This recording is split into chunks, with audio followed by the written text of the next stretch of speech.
Megah, cepat, dan membanggakan, kereta cepat Wush adalah simbol kemajuan infrastruktur Indonesia. Tapi di balik kecepatannya yang mencapai 350 km per jam, ada satu pertanyaan yang terus mengelintang di benak kita semua. Siapa yang akan membayar utangnya yang mencapai triliunan rupiah? Baru-baru ini, Menteri Keuangan Purbaya Yudisadewa memberikan sebuah pernyataan yang mengejutkan banyak pihak. Sebuah jawaban yang seolah membalikan semua asumsi kita selama ini. Untuk memahami kenapa pernyataan ini begitu penting, kita perlu mundur sedikit. Sejak awal, proyek kereta cepat Jakarta-Bandung selalu menjadi sorotan. Biayanya yang fantastis dan beberapa kali mengalami pembengkakan membuat publik khawatir. Kekhawatiran utamanya adalah, apakah utang ini akan menjadi beban anggaran pendapatan dan belanja negara atau APBN? Apakah ini berarti pajak yang kita bayar akan digunakan untuk melunasi proyek ini? Selama ini, banyak yang menduga bahwa pada akhirnya pemerintahlah yang akan menjadi penjamin utama. Namun pernyataan Menkeu Purbaya seolah membantah itu semua. Poin pertama, utang Wush bukan urusan Kemenkeu. Secara eksplisit Menkeu Purbaya menegaskan bahwa utang proyek Wush tidak ada kaitannya dengan Kementerian Keuangan. Ia menyebut bahwa utang ini berada di bawah pengelolaan Danantara, sebuah holding BUMN. Poin kedua, aliran dana dividen BUMN berubah. Ini yang paling krusial. Selama ini dividen BUMN selalu disetorkan ke kas negara sebagai penerimaan negara bukan pajak atau PNBP. Nah, menurut Menkeu, mekanisme itu kini sudah berubah.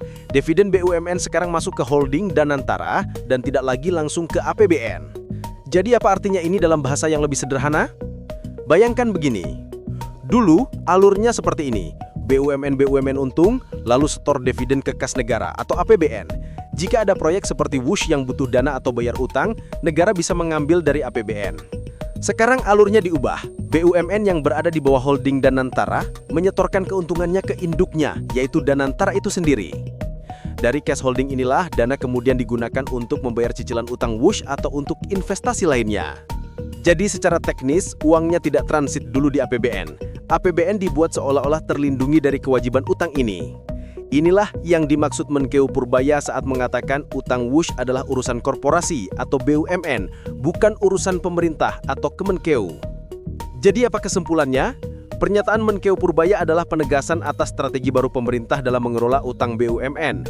Secara teknis dan akuntansi, utang kereta cepat Wush memang bukan lagi beban langsung APBN, melainkan tanggung jawab korporasi BUMN melalui mekanisme holding. Ini adalah upaya untuk memisahkan antara keuangan negara atau state budget dengan keuangan perusahaan negara. Bagi kita sebagai masyarakat, ini berarti pengawasan kini harus terbagi dua. Kita tidak hanya perlu mengawasi APBN di Kemenkeu, tapi juga kesehatan keuangan para holding BUMN raksasa yang kini mengelola proyek-proyek triliunan rupiah. Pada akhirnya, baik melalui APBN maupun melalui BUMN, sumber dayanya tetap berasal dari kekayaan negara. Keberhasilan atau kegagalan mereka akan berdampak pada kita semua. Bagaimana menurut Anda? Apakah strategi ini efektif untuk melindungi APBN atau hanya membuat pengelolaan utang menjadi kurang transparan? Apakah Anda lebih tenang mendengar penjelasan dari Menteri Keuangan ini?